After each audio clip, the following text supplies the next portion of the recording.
What the is an interest rate? I remember whenever I was a brand new agent and I was trying to learn how to calculate monthly payments.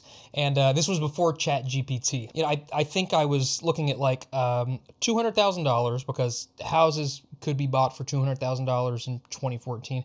And I think it was like a 4% interest rate because it was 4% interest rate in 2014, I think, if I remember correctly. So I was trying to do this calculation, and so I did $200,000 times 0.04, because that's 4% of $200,000. That's $8,000. I was like, boom, that's the interest on a $200,000 loan. Yeah, that is not correct. That's off by hundreds of thousands of dollars. So I did some Googling because Google was a thing in 2014, and I found that the formula for interest rates was this right here. M equals P I 1 plus I to the nth power over 1 plus I to the nth power minus 1. By the way, before anyone panics, I'm not going to try to explain how this makes sense or mortgage interest rates to anybody out there. There's plenty of mortgage lenders out there on YouTube with bad haircuts and questionable alcoholism who will explain it to you and in an enormous amount of detail and do a way better job than me. By the way, young Thomas was actually not too far off from the correct formula.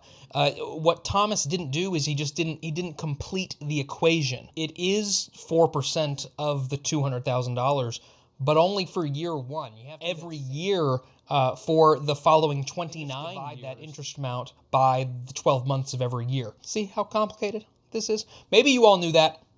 I did not. But this formula frustrates me. And I'll tell you why it frustrates me. It's because it's bull. It's all bull.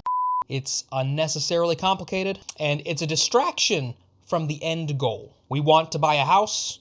We need money to buy the house.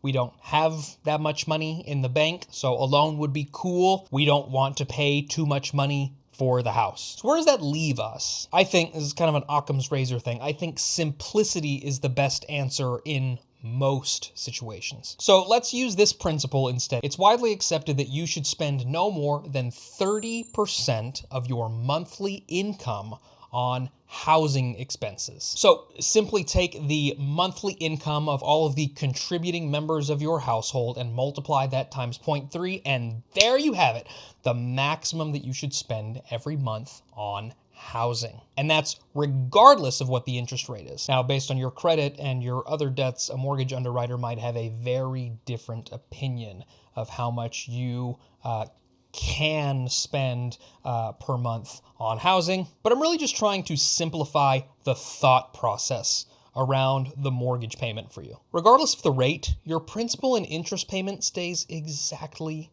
the same. That's stability. So let's stop getting caught up in how the sausage is made and just start enjoying the sausage. That is a perfect outro. Happy house hunting. Hey, if you enjoyed the video you just watched, then please just take a moment to like the video and subscribe. It really helps us to create more content like this. We'll see you next time.